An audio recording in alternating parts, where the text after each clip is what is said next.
Greetings, everybody. We're back around our homes and our cameras again today to bring you another live Hangout session. Today, I have been playing around with SHOT Show Presidio from this year. It's just a nice one. Certainly is. Monster. What are you carrying, Paul?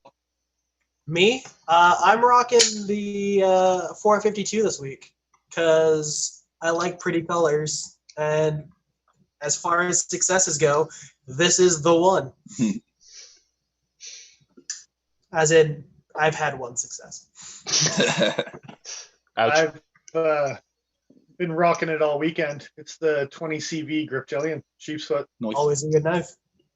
Gotta love that With 20 my CV. edge, and it's a little bit. Oh, my edge. Like I said, it's a little bit silly. It's a little bit silly. Wee bit slicey, is it? It's not a factory 20. That's for damn sure. Is it as slicey as my Torrent? Because it's pretty thin behind the edge. I don't know. Can you see? It's got a good polish. Anyway, yeah. This is one of 2 assisted opening knives that I still own. Also pilfered from Dennis's collection, so I feel good about that. Yeah. Me too. Me too. Infinite Gunwork just wants to say, hey, what's up? He's in a conference call of his own. He's going to watch later, but wanted to stop by and say, hey, so what's going on, brother? Priorities, Justin. Priorities, man. Yep. What? Our knife bullshit isn't good enough for you? Jeez. Like, come on. I think we have a new channel name. Knife bullshit. I think it would actually do pretty well. I think so. I think it would do all right. Yep. So, are we starting now with Instagram questions? Is that where we're going from for here? I actually just want to be very, very random side rail just to give a little bit extra time for the YouTube to fill up here. Yeah. And would like to pose a question of who would win?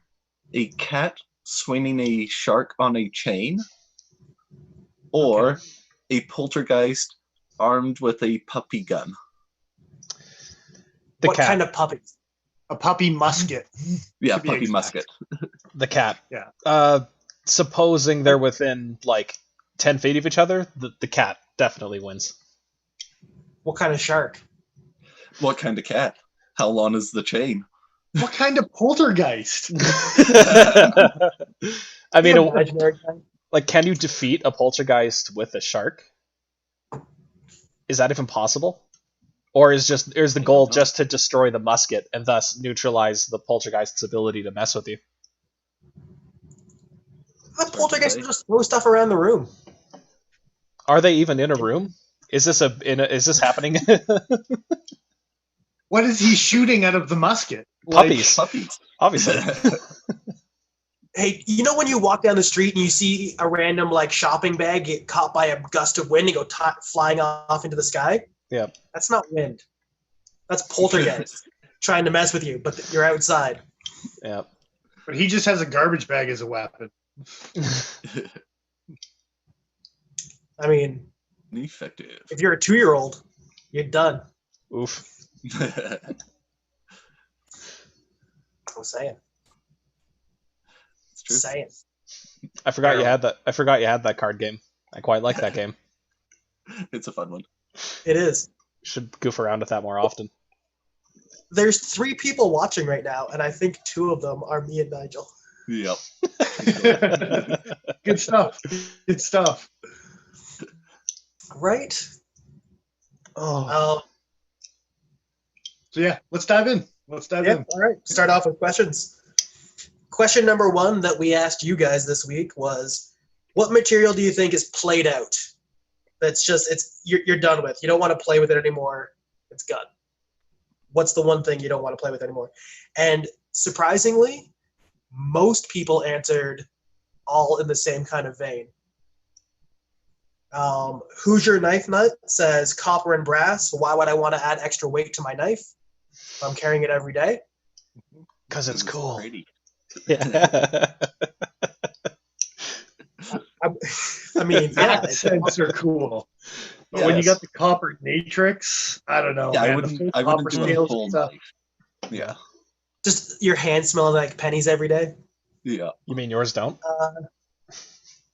Do I pronounce the underscores? Underscore X underscore Toms underscore X underscore says copper.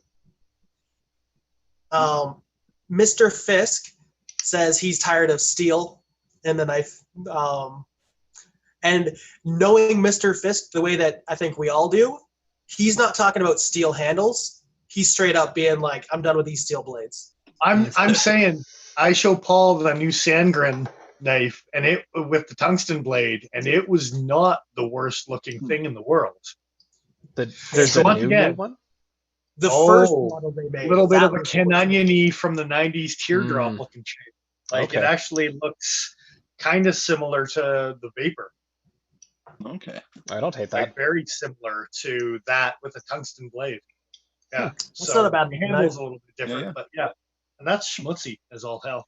It But yeah. sure was. So yeah, I think Mr. Fisk is onto something. I'm intrigued by it. After watching Pete from Cedric and Ada trying to sharpen tungsten on his original Sandgren and saw what it did to his Tormac wheel. Yeah, I'd like to see how it stands up to boxes and shit.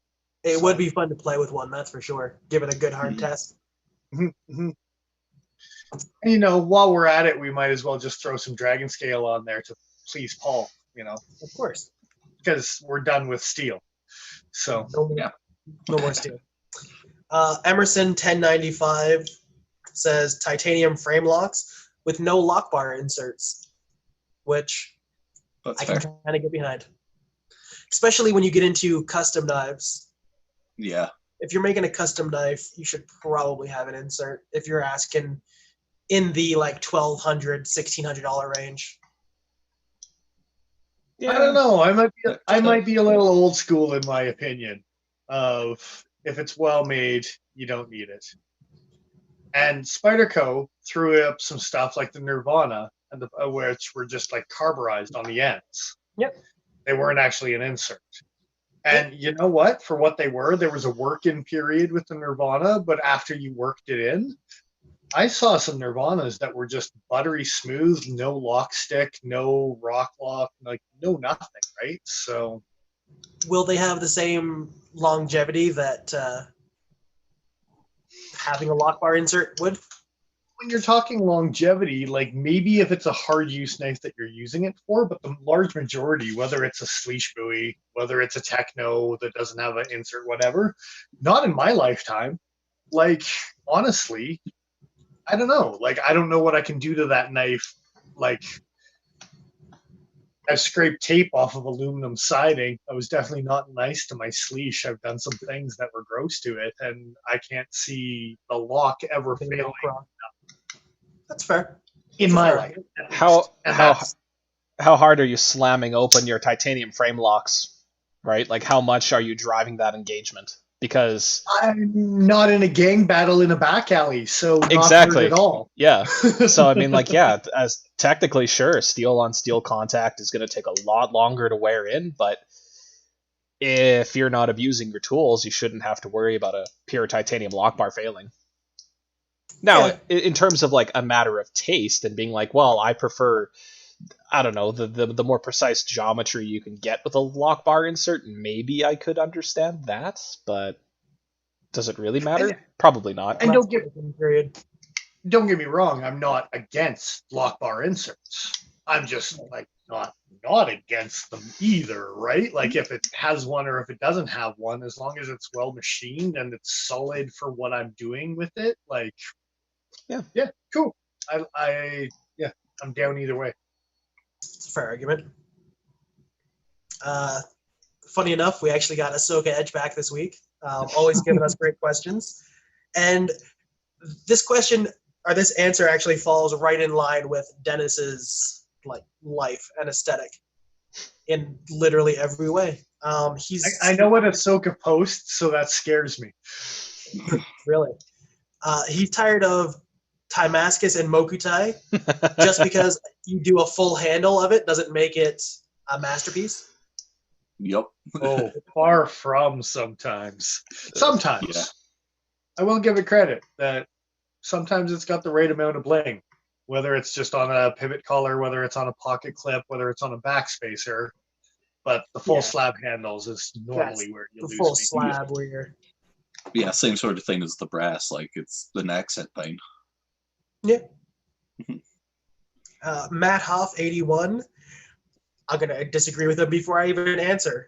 But he says Micarta. He's sick and tired of Micarta, and he's wrong. Because Micarta... Okay, here's the thing, though.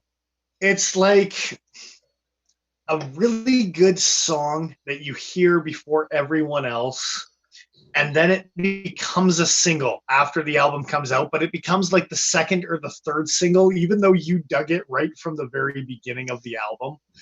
And then all of a sudden, within the last 2 or 3 years, everyone's all giggity all gonzo over fucking Micarta. And the whole time for the last 20, 30, whatever it may be years, you're like, that's solid. But then it gets so overplayed that it becomes like an Incubus song that you don't even care whether you hear anymore because CJ92 has played it so goddamn much that it's overplayed. There's your shout out to CJ92. I cannot listen to Incubus at all because it was played so much when I was growing up. So I was actually going to disagree with you until you said Incubus, and now I'm on your side. But don't get me wrong, I like Micarta and always will, but I understand the played out theory of why it might be getting tired is because everything is like, we'll just throw this on it, whether it's a good design or a bad design, and people will be sucked right in because it's like, ooh, it's got a Micarta handle, right? I guess you could say the same thing about flat G10 scales. Like, virtually every knife company's flat G10 in some capacity. I would have said carbon fiber, and I love carbon fiber, but it's... As far as what's getting overplayed, I mean, and the levels of carbon fiber are definitely starting to stand out compared to the stuff you should pay attention to, compared to the stuff that's like, I don't buy your sticker type of thing, right? Like, well, and even beyond that, like marbled carbon fiber, kind of changing things up is nice. Changing up from the everyday. What's getting tired with you, Nigel? You're all quiet over there. I don't know. Not much. You're just happy with whatever. Yeah. I'll agree with the carbon fiber because, I mean, I mentioned it a couple episodes ago. You were showing off G10 slabs. They're... Oh no, those were all carbon fiber. I'm not sick of carbon fiber, but I would much prefer to see it used as an accenting piece like that, as opposed to a flat scale like that, if given the choice. I think I like carbon fiber more when it's contoured and rounded. Yeah. Flat slabs are becoming boring to me. Mm-hmm. I think is maybe an accent of what I dabbled on a couple weeks back. But if it's nicely rounded and contoured, and like even the new mini Super Freak, right? Like it's got enough wave in it and rounded and whatever type of thing that it makes it still pop and stand out a little bit. Right. It's the difference between the 452 and the Tur. With all the rounding that's in it, you actually get a different view of the weave, and just by doing that, you can completely change the way that carbon fiber looks. Mm-hmm. Ooh, actually, I know one, and it's usually most prominent in like the Blade HQ exclusives. But JG10. Bloody hate it so much. But you get JG10 with a frame lock, and I'm sure Nigel would just love it so much. Like, with the mismatched scales. I'm pretty sure they did a squid or a pillar with one of those. I'm like, gross. Yeah. It's funny. Will to Survive on YouTube, who happens to be Emerson 1095, is saying in chat here that he almost said carbon fiber instead of lock bar inserts. Fair enough. Yeah, they're both solid arguments for sure. JG10, I agree with Nigel. I don't like it as it is, but I like the possibility of the customization. Because when it is jade, you can make it any color. And if you want it bright orange, or you want it blue, or you want it green, or you want it whatever, jade takes that really, really good with the RIT dyes because it's really just a natural resin, right? So yeah, that I do would agree be my with that point. Yeah, I definitely agree with that point. But the sad thing is, it's usually used in exclusives, and most people don't want to mess up the exclusive sake of it, sort of thing. Yeah, it's a shame So too. it's not being taken advantage of. There is an argument to be made too for the fact that if I buy a knife, I want to buy it I want it done when I get it. Yep. Like, we all like modifying our knives here and there and stuff like that, and resharpening and changing angles and modifying the shape of things. But there are people out there that are just like, no, I'm going to buy it the way it is, and that's the way it is. Well, and I feel about that with aftermarket scales. I have I don't mind the scales that are there if I'm just buying some dye and taking some time to do it or whatever. Yeah. But like the bug out is a perfect example for me, where all these guys are blinging out a bug out with like Flytanium or whatever it may be. And it's a tough pill to swallow to spend just as much on the scales to pimp the knife out as the knife is worth itself. Like, why am I not just looking at other knives on the market at that point, right? So I think when you start to get into some of the more crazy handle materials with some of the nicer milling jobs, like Death of All Things on Instagram often has like 940 scales where there's an inlay of like some crazy carbon fiber, and then it's either a G10 exterior or micarta, like, just a nice he does mixed crazy match. koa, like he does Hawaiian koas and glow resins, and Death of All Things is maybe the exception to the rule, but I think it's probably a knife that you maybe have like sentimental value to. Oh yeah, for sure. Right? Like it's like maybe I decide, I really don't like what I did with, and I do, but maybe let's say for the sake of argument, I don't like the way that these aluminum handle scales look anymore. I would go out of my way to pay for really nice handle scales for my tie light, if I were shown the right pair of handles, and I'd be willing to pay, in this case, up to the price of the knife for them. But it would have to be, if you're right, for a design that I'm really attached to. I wouldn't just do it on a knife just because. We're getting agreement in chat about the bug out situation, and buying titanium scales and swap it out for your bug out also kind of changes the whole ethos of that knife, which it's supposed to be as light as possible. And if you put, like, I've seen guys with brass and copper scales as well. Neither one of those materials is particularly light. And I have seen the bug out is so popular that I've also seen that the price on some of those scales, especially just like straight G10 slabs and stuff, are starting to come down because there's more and more competition out there for guys that are doing it. Yeah. And if all you want is just no flex and G10 instead of plastic, you can probably get them for like 40, 50, 60 bucks. And that might be American pricing, titanium, but still, that's an easy enough pill to swallow than 200 titanium or 200 carbon fiber or whatever. Right? Definitely. Oh, exactly. Adam Simon, who is a gentleman that I know from out in Ontario, is sick and tired of pocket notebooks. It's a bandwagon that I still kind of want to get on. Like the right anywhere, right in the rain. I'm pretty sure he's not below me in the actual YouTube, but I'm pointing to Nigel right now in my own and Nigel, like, I don't know. I like having a notebook. He's actually below you on YouTube.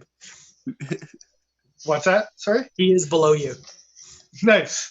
Yeah. I'm happy to hear that. So but like for me personally, it started because I started art school in like 2000. So always having like a little notebook to jot down sketches or ideas and stuff. I like having a notebook. Yeah. I fall into that same category for sure. Like, it's just kind of habitual. Even if I don't touch it for maybe a week, it's always there because it's nice to have that flexibility. I think for people who just want the ability to jot information down, a cell phone is going to work much more efficiently than a book ever would, just given the ubiquitousness and the fact you can have it automatically backed up to Dropbox or somewhere else on the cloud, right? I think Now, it's funny that Joe mentions that because he might be showing his age, because 20 years ago, I actually did carry a small notebook and actually like carried around a pencil everywhere because cell phones were green and flipped open Yeah. with green screen.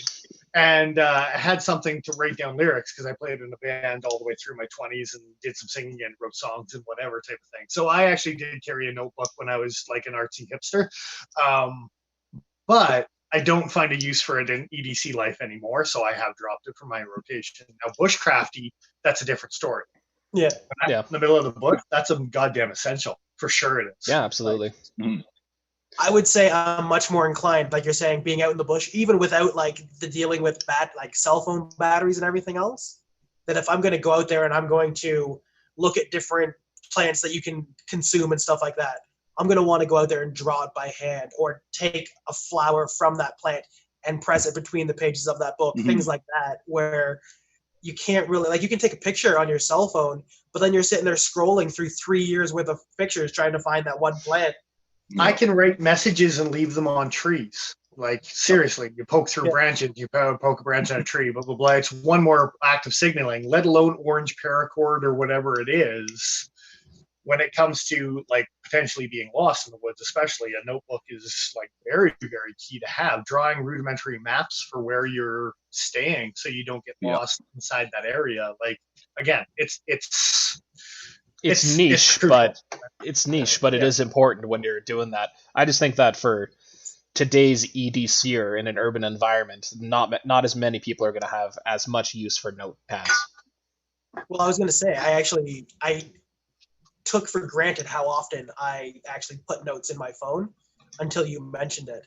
I've wanted to get a notebook. I have this thing that I write notes, like when I anodize, I write down information about what voltage it hits, how much amperage there is, how long I had it in multi-etch, even like how fine it was polished before it was put into the like anodizing and stuff like that, right? So that the next time I do it, I can come back and say, this worked. And I'll actually like, make a little square around something that does work and not put a box around stuff that doesn't work, so that I can see what did work. And then instead of like crossing it out or something like that, I can see exactly what doesn't work and avoid it in the future as well. Yep. Ultimately, I don't what we're saying is notebook and EDC is pretty much a specific oriented type of, if you have a specific orient, but as far as a just in case feature, there's other things that I'll carry before I carry a notebook in an urban environment, at least, right? Yep. Like That's it. My cell phone is where I make my grocery list and things like that. Right. And then given PNW also says copper, and he actually made the same point that I made before about just the smell that it leaves on your hands. So here's the funny thing is this entire conversation, we've kind of tied together copper and brass, but both of those gentlemen called out copper specifically and not brass. And it's funny because for the last week or so, I swapped out my flashlight to be my brass drop flashlight, which I absolutely love. For an EDC flashlight, this thing kicks ass and takes names. I also have the aluminum one, which is significantly lighter, but it's not nearly as cool as the brass. This thing looks like a pirate fucking periscope thing. When you handle it, do your hands get left smelling like pennies? Not with brass nearly as much as it would copper, right? That's what I was going to say, yeah. I've also got a Fisher Space Pen that is brass, ultimately. It's black oxide, but a lot of that is starting to wear off or whatever, right? So, and yeah. So it makes me laugh that out of those heavy materials, copper is being called out way more than brass is. I think part of that might be that copper's softer than brass, so it's going to show its age and it's going to show damage a lot more easily than brass typically would. Which was kind of the selling point when copper became popular, right? Was look at the patina it's going to develop, look at it's going to change with age and blah, blah, blah. Yeah. Which is true, but I don't know. I still want something in copper just to have it. As the same way I want something in brass. A long while ago, Grimsmo did a Norseman with copper inlays, I think. I actually loved what they did with it because they had done the milled finish where the bit had come in and done like a perforated sort of pattern. Okay. Looks super slick, but like as an inlay, super nice idea. I think it looked really nice. As far as having like this with the full copper scales, no, that's a bit much. I don't quite like that either. We're getting a response back actually in the group on YouTube here in regards to brass being cool because it doesn't stink as much, and also in his opinion it actually develops a better patina over time. So Okay. Argument to that is the fancy seafoam greens that you can get off of the copper. Because I've seen some pictures on Instagram where people like force patinaed some of those matrices stuff like that were out there. Yeah. Ooh, Nelly. They were sexy, man. Like some of those like turquoisey and blue and whatever with spatter patterns and stuff like that. Joe would probably make copper scales go that color. Oh yeah. Yeah. Because it's more the salt and the acidity ammonia that would do that. Yep. Yeah. I was just gonna sum it up with acid. Yeah. That too. Joe has played Xenomorph. He has acid for blood. And sweat. Spilling my secrets. And so, yeah, I will say that brass overall probably patina is nicer, like just with the aging. But you can do some really cool force stuff with copper that I still appreciate for sure. So most definitely. That was the end of that first question there. Yep. On to question. You got how many questions? 8 questions? 6 or 8, something like that. Nice. How do you prefer we'll your have a number over here. We'll count them down. How do you prefer your folders to be tuned? Action, blade play, things like that.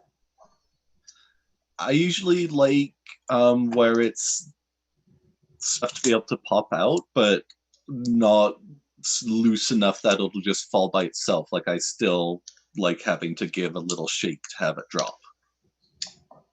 All right. I will take a hint of blade play, just a hint, to have drop shot. And I will take drop shot. For sure I will.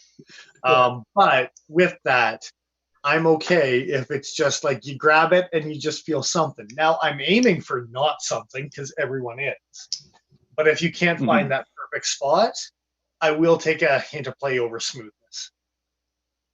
Again, because it's pocket knives, it's EDC stuff, it's not hard use stuff. And my hard use pocket knives, they've been proven that play or not, a Contigo, you can beat the shit out of it, whether it's got a 16th middle play or not. But yeah, so. For sure. What about you, Joe? I prefer no play when possible. I would lean towards a slightly more crappy action and not having any play whatsoever, rather than being able to just drop shut stuff. Fair enough. I find it depends on the lock style for me. Like, I want a frame lock to drop shut if it can, but I want it to be rock solid when it's locked up.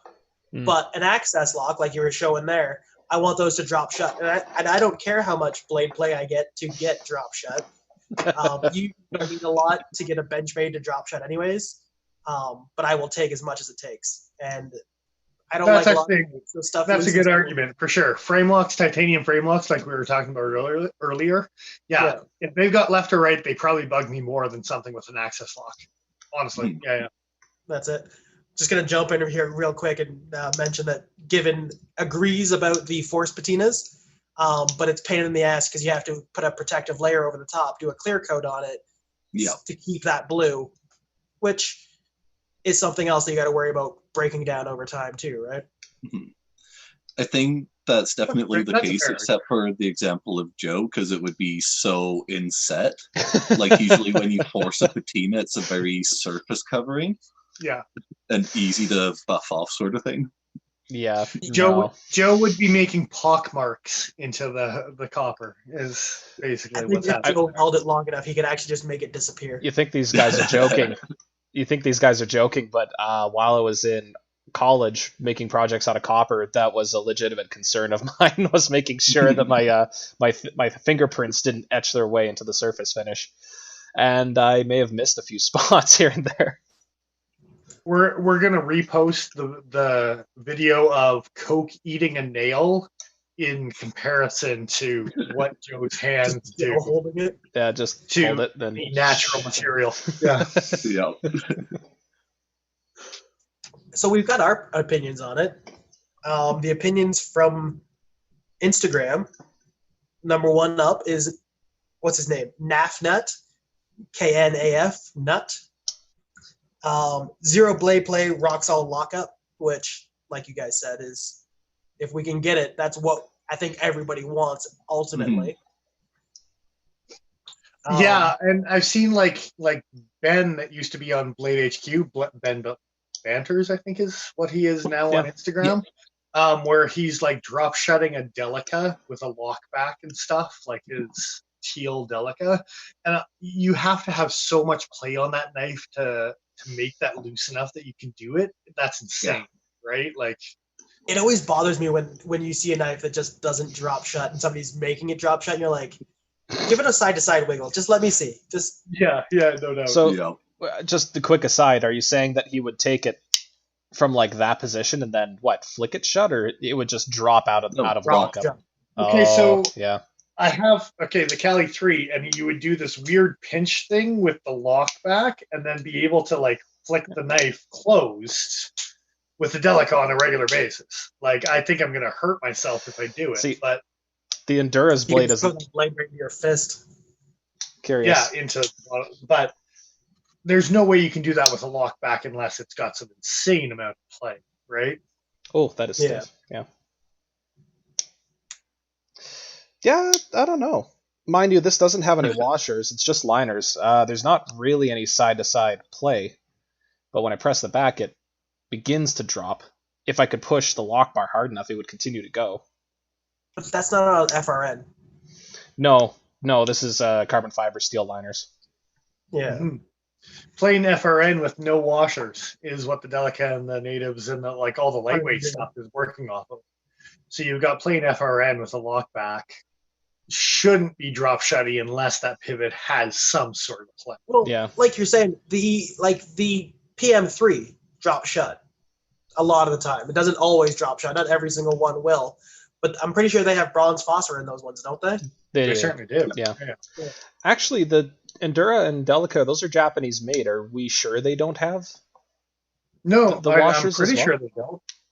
I don't have either one. Don't you have an Endura? I've got one. Joe? I can't see, and they could be so oxidized on the sides that without disassembling it, I may not be able to tell. So what Joe's saying is that they dissolved because it's Joe, and now it's running completely on the FRN. How much do you think I sweat into my knives? Jesus. It runs on bronze phosphor oxide. Is what that knife runs on now. Terrible. Yep. Emerson 1095 Will to Survive on YouTube prefers a smooth pivot, tight screw to try and get as minimal side-to-side play as possible. And actually _X_Toms_X_. Just call them Toms. Toms. If you say Toms, we'll know. He actually kind of reiterated what I said, where it depends on the brand, level of quality, the price. Yep. A cheap knife, as long as you don't have a thin liner on a liner lock, I don't mind a little bit of side to side. But if you get a really cheap knife and it's got side to side blade play, you're almost guaranteeing that liner is going to slide all the way over on the lock face. Mm-hmm. And then Mr. Fisk, Ever the comedian, says he tunes most of his knives in the key of E. E key. It's not a bad key, but I mean, try OG, man. Try OG. It's sometimes you can sad opera it up and it's okay, right? Like, so. I think this is a C. The high C, is it? Yeah. On to the next question. We're just gonna leave Mr. Fisk. We're just gonna jump past that. Yep. What's your favorite sharpener and/or sharpening method? Mm. Favorite sharpener, probably as far as like the economical or more economical, we'll probably all jump onto the Sharpmaker, the Spyderco, because Yep. it's just very versatile, very easy learning curve. I brought Me mine with personally, a me. lot of the sharpening I do at home is like sandpaper and on a mouse pad for like convex grinds or sandpaper on a marble block sort of thing. Don't let DBK hear you say that. Yeah. And I like the Sharpmaker for what it is, but we're getting into an era right now where the wicked edges, the camis, the blah blah blah are getting copied like mad. Yeah. And it's not going to be long before one of those systems is going to be into a similar price point of what a Sharpmaker is. Because I agree with That'd be you right nice. now, Nigel, that a Sharpmaker economically for what you're getting and the price Yeah. that you're getting with the stones that you're getting, it is a good value. Mhm. But if we get a KME that's got an adjustable angle and something with a clamp system, and because there's Russian clones, Chinese clones, all these things coming out that are starting to compare with the actual real deal stuff, you can start to cool. get one of these awesome clamp systems for $120 or Canadian or whatever it is if you start digging and hunting, right? So The cool thing is that a lot of those clones actually come with like a digital angle finder as well. So they tell you can like, instead of having something that I'm close to 15 degrees, you're guaranteed that as long as that angle finder's decent. Yeah. I'm right still on. going to go with a black marker trick no matter what I do. Of course. Because when I'm reprofiling stuff, which all of these guys know that I'm not afraid of doing in the slightest if you look at my collection, I want to know where I'm aiming for compared to where it is. And I always look at blade stock thickness this way, as well as blade depth, as well as the grind, before I black marker it to decide where I want to push that particular steel, right? So regardless of an angle finder, which I appreciate, don't get me wrong, but I do believe that a black marker trick is just as easy to, if you're intelligent about the way that you are sharpening. I think you can do a lot of things with lowest common denominator of knife sharpeners out there. A lot of people are going to benefit from having a built-in angle reader, right? Like it's just going to knock out any of that guesswork, any of the intelligence required to figure that out. To the masses, yes, I agree with that, right? Yeah. So, but I'm hoping that the guys that are tuning in and stuff like that want to push it a step further and whatever type of thing. Yeah. And honestly, yeah, if you're keeping all the factors involved with blade geometry, you can do some pretty cool things with rudimentary tools. Yeah. Oh, for sure. I think I actually had brought. Go ahead, Joe. Oh. Spyderco double stuff. This is still by far my favorite way to sharpen. And like Dennis says, the black marker trick, anytime I feel like, wow, I'm just kind of off my game today, I don't know if I'm actually hitting this correctly, permanent marker along the bevel of a blade, and then using the stone just by eye being able to do it that way, then you're doing it by feel. It's convenient. It's small in size. It's awesome. I think even if clamp sharpening systems become more widely available, I'll still probably stick with this method of sharpening just for the foreseeable future. Fair enough. I can see like the appeal of the KME and stuff like that. If you're sharpening knives, like as a production and stuff like that, you can guarantee that if I said it's 15 degrees, it is 15 degrees. There's no question about that. You know what I mean? I think that's where that really shines. Yeah. I appreciate that kind of mindset. I actually brought my Sharpmaker with me today, thinking that it was raining like crazy. We were going to be slow. That didn't happen. So I pulled this out last night and realized that it's got a pretty big flat spot on it. I don't know what I dinged it off of, but it needs some work. Speaking of flat spots, your 3V Puko by Benchmade, I was actually thinking about breaking out some sandpapers and actually turning it into a Scandi or Scandipex, just a convex secondary. I don't know, getting rid of the secondary completely. It's on my mind right now. It's not the wrong answer. I was thinking about that when I was first picking it up. was getting rid of that. And But you're more likely to do it than I am. If I'm being, beyond your just going out and doing it, you are definitely more confident with that. Whereas there's a lot that I would feel uncomfortable about doing free. And don't get me wrong, I've messed sharpenings up. I mean, probably Nigel can attest to that as well. Probably Joe as well. Is when you're doing sharpenings, all of a sudden you're like, yeah, I just scarred the side of the blade because I wasn't paying attention to what the fuck I was doing, right? But I mean, that is part of the learning process and being conscious about, and especially with the super steels, where you got to work at them a little bit. So it's not like a 6 strokes, you're sharp type of method. Your focus has to be there for more than 30 seconds. And if you do let that focus stray, you might scratch your blade, right? Like that it's is not where I shine. I part of that as well is knowing where you have the focus and when you need to step back and be like, no, know thyself type of bullshit. This is not a good time for me to be sharpening knives, right? I do have a little diamond paddle for kind of doing that sort of work. It's just a matter of sitting down and doing it. I will say though, since you talked about the Puko, I was throwing my Puko last weekend and put one hell of a flat spot on it.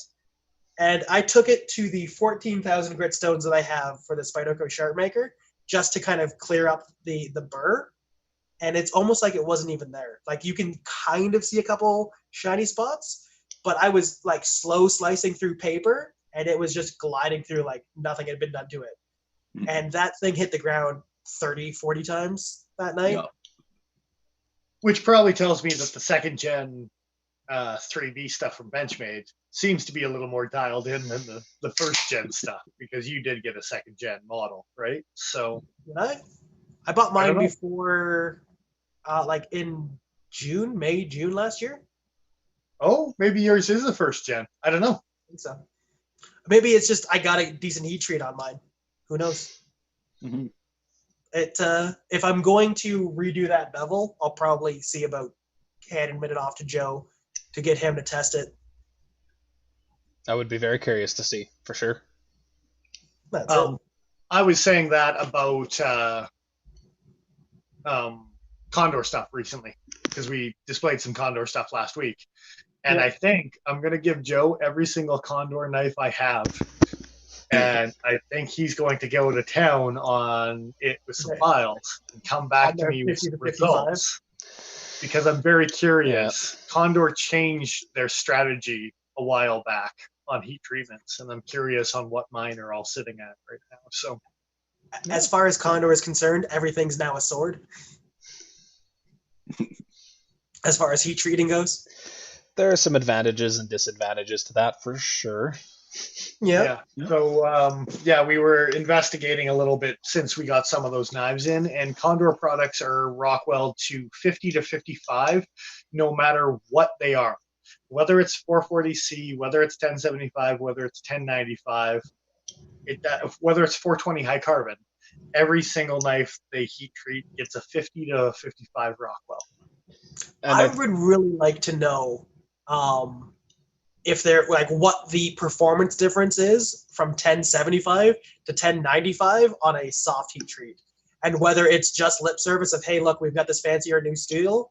It's a fishing story where we're gonna say it's this big. It's probably this big, but we're gonna say it's this big. That's what I mean.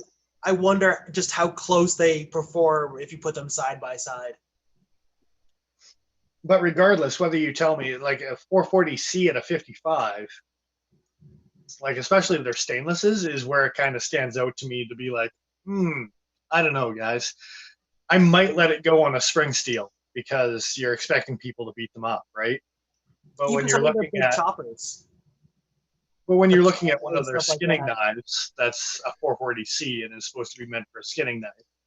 You'd like to see it at least a little higher than a 55, right? So, but what if you drag it across the entire rib cage of an elk? But then you're screwed.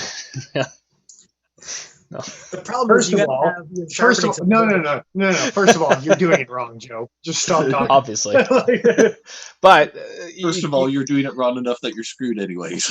yeah, no doubt. exactly. But Save that hide. I want that for a jacket, you son of a bitch. yeah.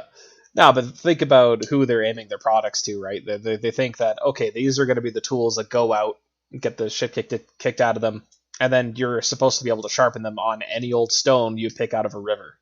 That's kind of how I view most of their Racist product is line. what that is. That was Is it? fucking racist. There's a river. You don't have a sharpening stone? Come on, you can buy one for $3 a Canadian Tire. Like, There's a river right there. Yeah. I'm gonna go find a stone. you could sharpen them on the river. But that's kind of my point is that's what they're aiming for better or for worse. But yeah, skinning knives, you kind of want something slightly better than that for edge holding. Yeah. Oh, I should mention, we are sitting at 46 minutes here. I was about to mention that myself. So, who do we got live with us right now? We got given. Go ahead. We got 7 people live with us. Yes. The only Okay. people that we have in the chat are given PNW and Will to Survive, but there are other people watching. Cool. There should be Yeah. at least 3, Yeah. other than me Yeah, and right. Nigel. Right now, we're just gonna take a quick little break, refresh our drinks, let you guys get a chance to do the same, and hit the bathroom if need be, because I know We're gonna myself, be I here need for a to. minute. Nigel's to be honest. He's like, This is I only need to pee, question so we're 3. taking a break. Is what's going on here? Like, it's yeah. Yeah. We'll be back YouTube live super quick here. This is only question 3, like I said, and we haven't even gotten to their answers yet. So All right, gentlemen. So, hang tight, Back everyone. soon. Don't go away.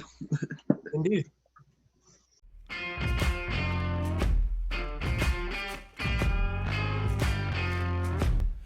We don't need bigger knife. Yeah.